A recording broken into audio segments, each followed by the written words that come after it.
Hi అండి. ఎలా ఉన్నారు? సింపుల్‌గా ఫ్రాన్స్ బిర్యానీ చేసుకుందామా?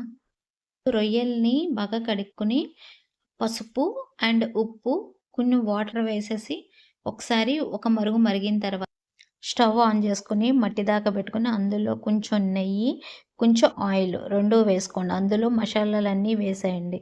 వెజిటబుల్స్ కూడా వేసేసి, ఫ్రై చేసేసి, అలాగే ఫ్రాన్స్ కూడా వేసేసి, కొంచెం ఫ్రై చేయండి.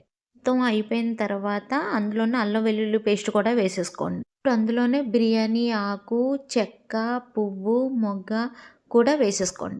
నెక్స్ట్ ఉల్లిపాయ, పచ్చిమిరపకాయి, టమాటా, బంగాళదుంప నా దగ్గరున్నయి చెప్పాను.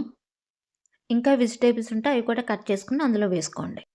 ఇప్పుడు కొంచెం ఫ్రై అయిన తర్వాత అందులో ఉప్పు, కారం, ధనియాలు, జీలకర్ర పౌడర్ అండ్ బిర్యానీ మసాలా కూడా వేసేసి ఒకసారి అంతా కలుపుకొని పక్కన పెట్టుకోండి.